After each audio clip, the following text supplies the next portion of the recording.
Tudo indica que mais uma tentativa de aprovação de um novo Código Eleitoral no Brasil será frustrada. Ontem, os senadores da Comissão de Constituição e Justiça daquela casa não chegaram a um entendimento sobre um dos pontos do novo Código, que é o fim da reeleição de prefeito, governadores e presidente da República, além de estender o mandato dos senadores para 10 anos. Essas mudanças, segundo a proposta, só passariam a vigorar a partir de 2030.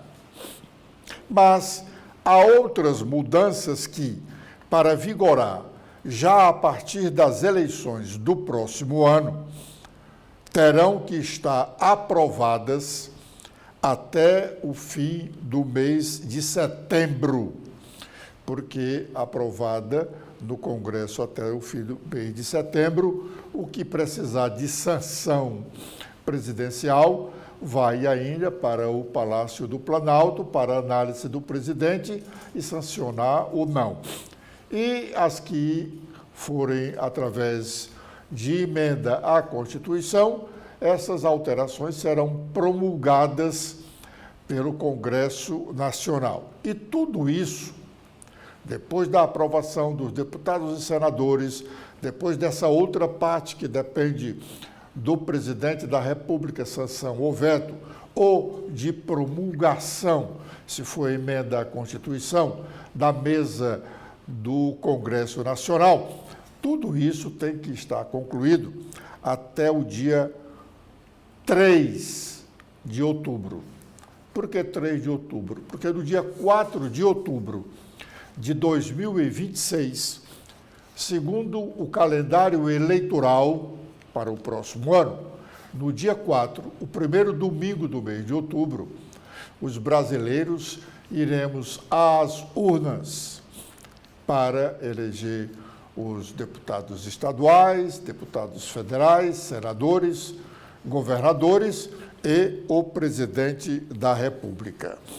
A assessoria do Senado Federal fez um infográfico mostrando as mudanças com relação às reeleições ou não. Esse quadro está aí na tela que as senhoras e os senhores podem acompanhar. O quadro mostra, primeiro, a situação de prefeitos e vereadores. Os prefeitos e vereadores que foram eleitos em 2024 cumprirão o mandato até 2028 e terão direito à reeleição. Os que foram eleitos em 2028, prefeitos e vereadores, aí já terão um mandato de 6 anos. Prefeitos e vereadores que foram eleitos em 2028, terão mandatos de 6 anos e não terão direito à reeleição. Já nas eleições municipais de 2034, cujo mandato terminará em 2039, os que foram eleitos em 2034 só terão um mandato de 5 anos e não terão direito à reeleição. Por que essa diferença de um mandato de 6 anos para os que foram eleitos em 2028 e de 5 anos para os que foram eleitos em 2034? É exatamente para coincidir as eleições gerais com as municipais. Hoje, nós temos eleições de 2 em 2 anos. Municipais, num determinado ano, 2 anos depois, teremos a estadual e nacional. 2024. No ano passado, nós elegemos prefeitos e vereadores. E, no próximo ano, 2026, vamos eleger deputados federais e estaduais, senadores, governadores e o presidente da República. No mesmo quadro, para presidente, deputados e governadores, a proposta do novo Código é o seguinte: os que forem eleitos em 2026 terão 4 anos de mandatos e terão a reeleição, sim. Quem for eleito em 2030 terá um mandato também de 4 anos e reeleição, sim. Quem for eleito, os que forem eleitos em 2034, cujo mandato será de 5 anos, não terão direito à reeleição. Presidente, deputados e governadores. Os senadores, que é o último quadro, 1/3 dos senadores foi eleito em 2022. Esses terão mandatos até 2030. Os que 2/3 serão eleitos em 2026, terão mandatos também de apenas 8 anos, como é hoje. Agora, 1/3 do Senado, que será eleito em 2030,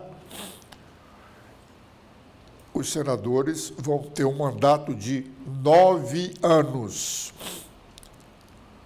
E 2/3 que serão eleitos em 2034 terão já mandato de 10 anos. E aí, seguinte, os senadores ficarão com mandato de 10 anos. Esse quadro foi feito pela assessoria do Senado e está numa das matérias sobre as votações do novo Código Eleitoral, sobretudo as de ontem, na Comissão de Constituição e Justiça, que decidiu que, a partir do mês de maio, acontecerão algumas audiências públicas para discutir mais amplamente as alterações que estão propostas, tanto com relação ao tempo de mandato, como as outras alterações propriamente para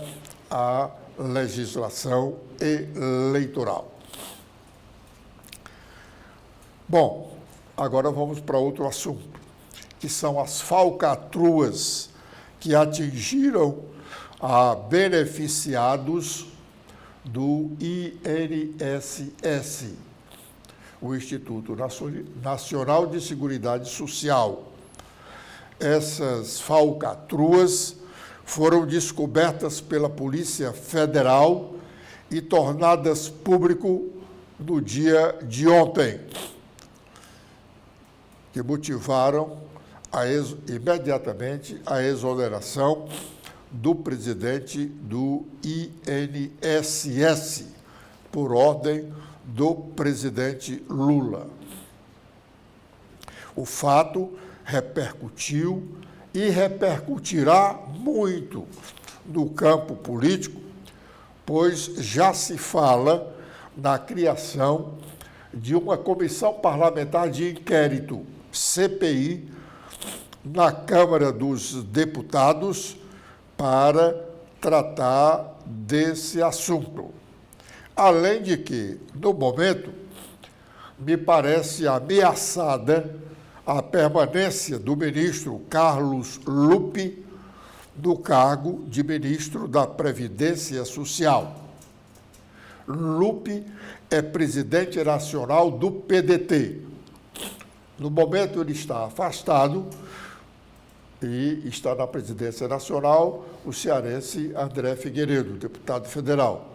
Mas o Lupe está apenas licenciado. Deixando o ministério, volta para a presidência nacional do PDT. Ele, Lupe, está no cargo a contragosto de alguns pedetistas. E sua saída, que já deveria ter ocorrido, facilitará a ida do partido para a oposição.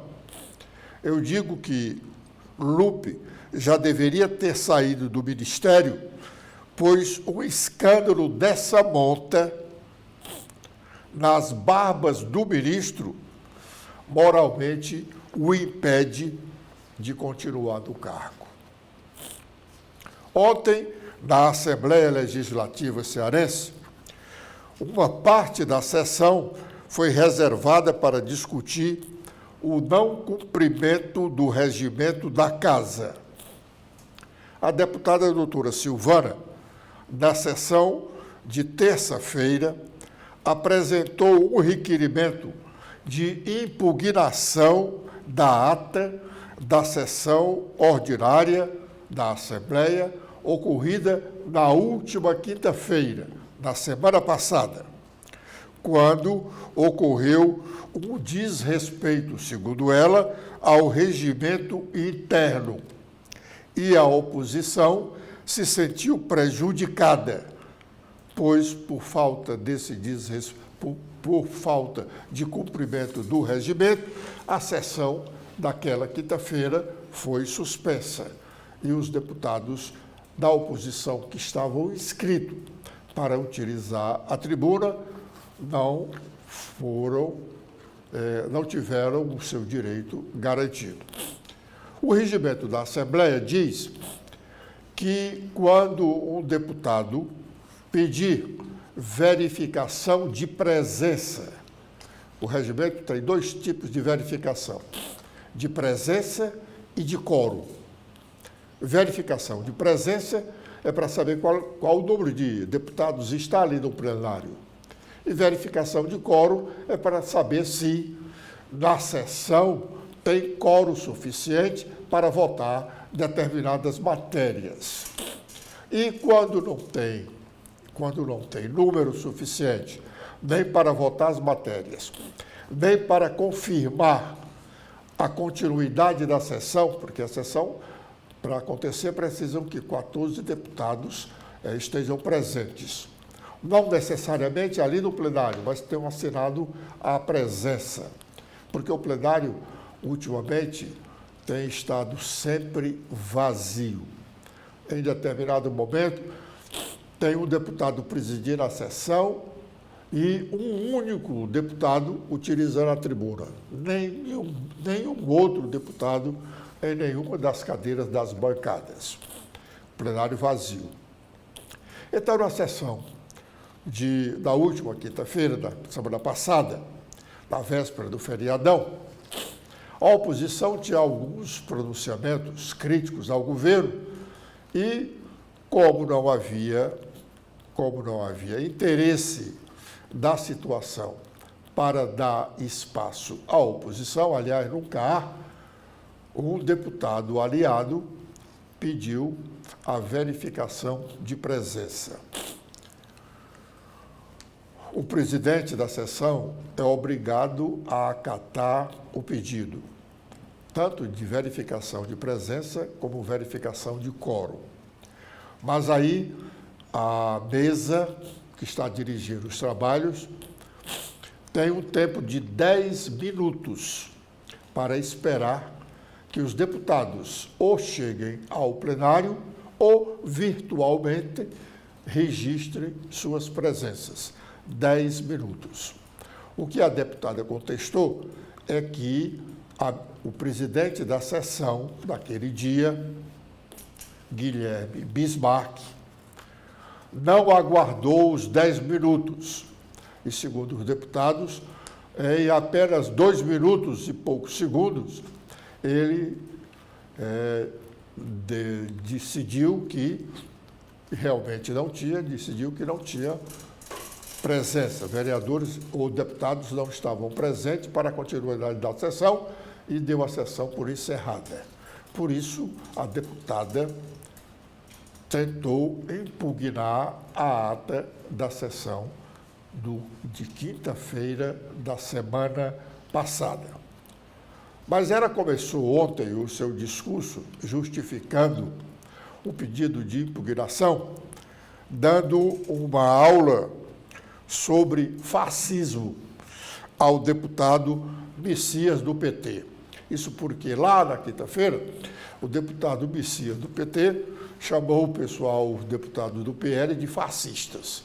E a deputada doutora Silvana disse que ele não tem intelecto suficiente para saber o que é fascismo. Vamos ouvir o que disse a deputada, doutora Silvana. A generalização do deputado Messias do MST, quando ele não conhece o que é fascismo, ele não sabe o que é fascismo, eu estou dizendo, olhando para o deputado, que eu quero bem, pode dizer que não quero bem o deputado, isso é um absurdo. Eu vou ficar agora querendo me matar aqui com os deputados, nunca vou fazer isso. Mas aqui é o local do debate, deputado Messias. Vossa Excelência não pode chamar essa deputada de fascista. Vossa Excelência não pode chamar os deputados do PL de fascista. Vossa Excelência não pode chamar os deputados do PL de mentirosos. E aqui eu estou explicando a impugnação da ata, a minha solicitação de impugnação não verificou os 10 minutos do ato normativo. Não verificou e não respeitou os deputados que aqui estavam a reclamar o direito da fala. Mas dizer que é do jogo político, pedir verificação, deputado de Assis, é ok. Qualquer deputado pode silenciar o outro se assim for manobra política. Vamos suspender, mas vamos respeitar os 10 minutos. O regimento é aquilo que nos faz conviver em partidos diferentes, ninguém brigando, ninguém violando o direito do outro. Na hora que você rasga o regimento, porque você é maioria, porque você está na tribuna e naquele momento se arvora de presidente, não, eu sou a lei. Não, nenhum presidente aqui é a lei. Não. Está o regimento para que o direito de todos os deputados, situação e oposição, seja respeitado. Isso é um fato. Então, eu me sinto que... mas impugnar a ata é uma coisa tão exagerada. Exagerado é negar o direito da fala, negando o regimento. Enquanto vivo eu estiver, os deputados do PL nessa casa, meu pastor Alcides, serão respeitados. Então eu não vou permitir, deputado Alcides, nós três aqui sermos chamados de fascistas, sem dar uma aula de fascismo. E vou ensinar o que é fascismo. Não vou ensinar para todos os deputados do PT, eu vou ensinar para o deputado Messias do MST. O que é corporação? Vossa Excelência vem do MST, que é uma corporação. Então, eu fico feliz com a correção da ata. Eu fico feliz que todos os deputados cumpram o regimento, porque eu acho que é o mínimo necessário para uma sessão funcionar com tranquilidade.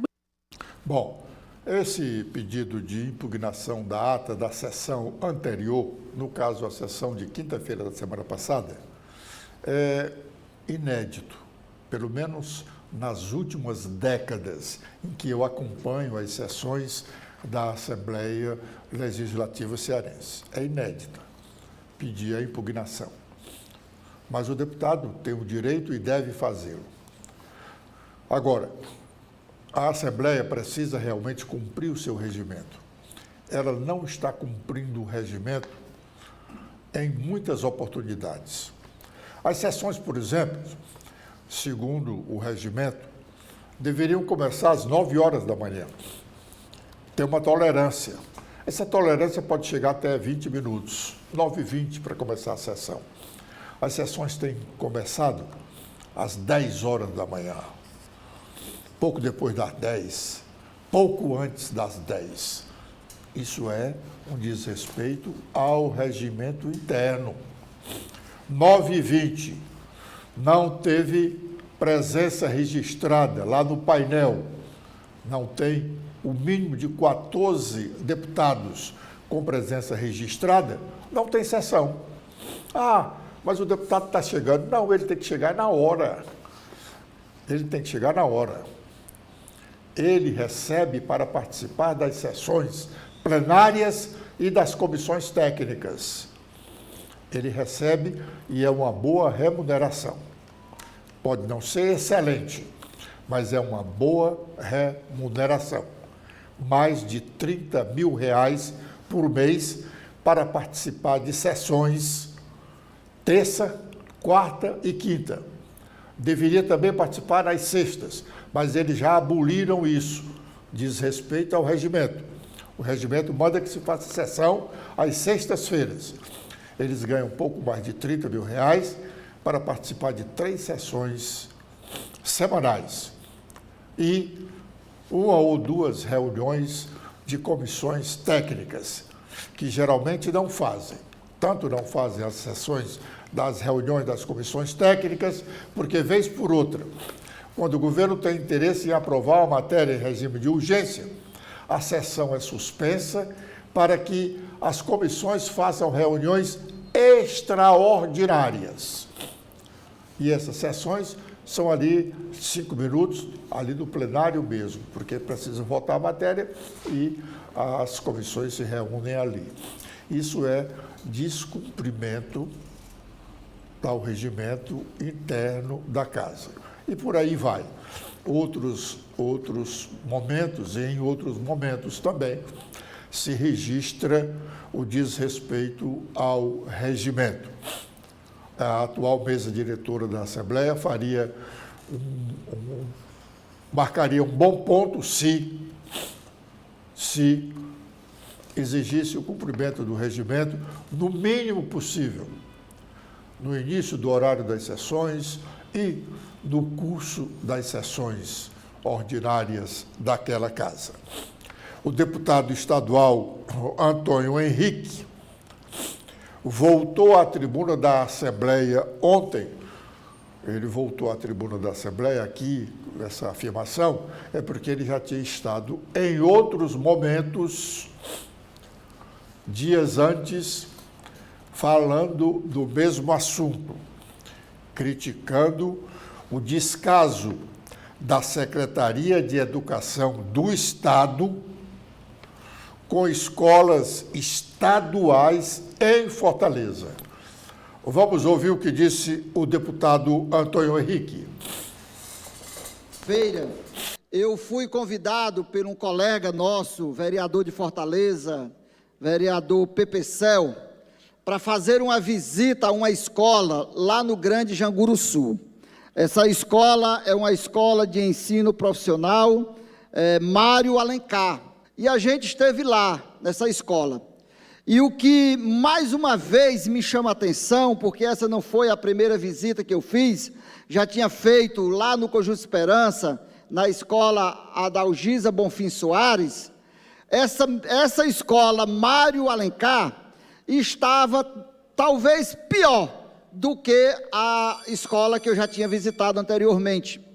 O Estado, o governo do Estado, faz uma propaganda muito grande de uma ordem de serviço de construção de 39 novas escolas de tempo integral, que eu não acredito que vai sair do papel. A ordem de serviço pode ter sido assinada, mas eu quero ver essas obras sendo executadas, porque temos muitas outras que estão aí paradas no meio do caminho.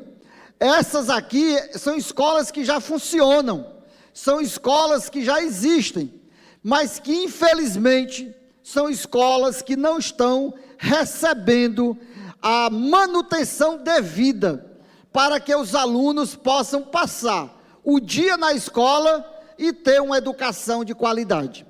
Os alunos nos levaram em vários ambientes onde eles passam o dia.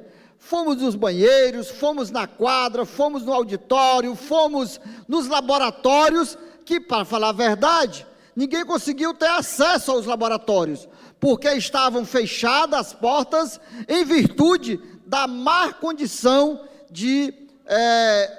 daquela sala funcionar. Eu vou protocolar mais um pedido à SEDUC, para que ela possa nos dar uma resposta de como vai ser resolvido os problemas que nós estamos apontando, que os alunos estão sofrendo. No mesmo dia dessa visita, eu vim para cá, para a Assembleia à tarde, e tinha uma escola fazendo uma visita aqui, que quando eu falei com esses alunos, eles pediram para que eu também fosse até a escola deles, que por sinal fica pertinho da minha casa, que é a escola Presidente Vargas. Então, o problema não está em uma, não está em duas, não está em três. O problema, praticamente, pelo que eu estou vendo, está acontecendo em todas as escolas do estado do Ceará.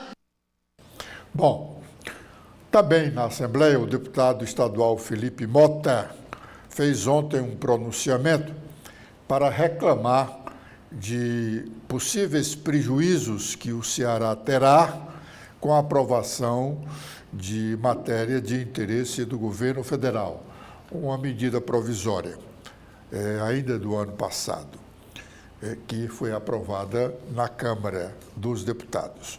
O deputado Felipe Mota não poupou críticas aos seus colegas deputados federais, sobretudo os cearenses, que, segundo ele, votam sem saber o que estão votando.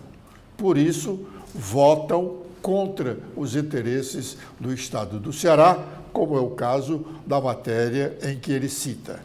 Vamos ouvir o que diz o deputado Felipe Mota.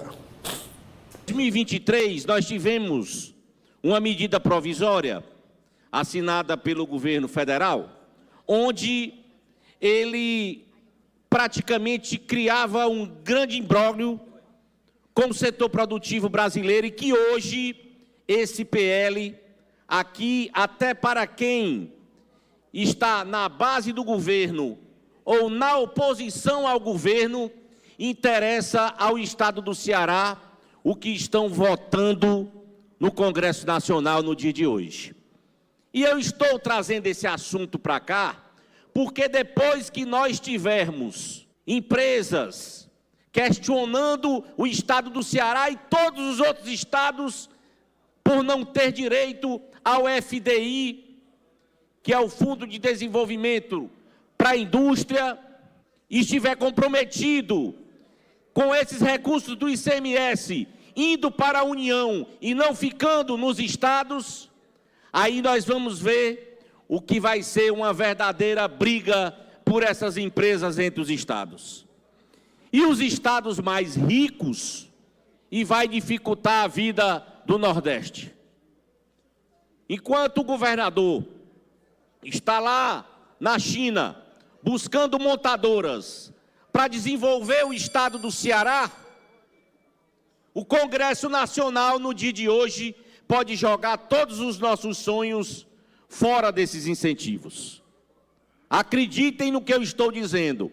43% dos recursos de incentivo à indústria, a União está querendo tascar e levar para Brasília e tirar dos estados. Nós vamos ficar mais pobres, nós vamos ficar com menos incentivos, e as indústrias que poderiam estar no Nordeste vão querer ir para os grandes centros e nós vamos perder esses empregos.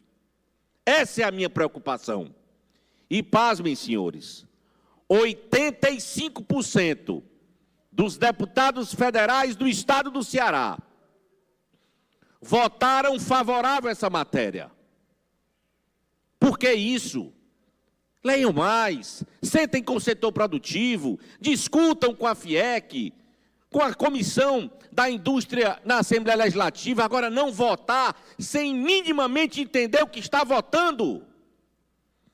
Estão comprometendo os recursos do estado do Ceará, do Nordeste e do Brasil. Bom, dizer que os deputados votam sem saber o que estão votando é comum se dizer, mas é comum fora dos parlamentos. Eles, deputados estaduais e federais, sempre dizem que sabem o que estão votando.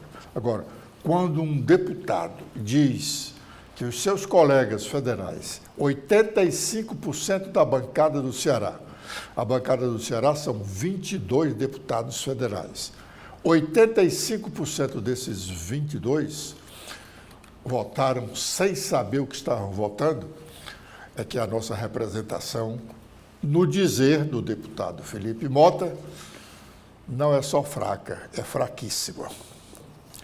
As contas de governo, do governo é humano, tem que se dizer a si mesmo, porque o Tribunal de Contas do Estado e todos os tribunais de contas, eles analisam contas que eles têm lá, duas nomenclaturas.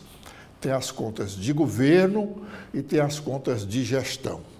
As contas de governo são prestadas pelos chefes dos executivos, o presidente da República, o governador do Estado, o prefeito, todos os prefeitos.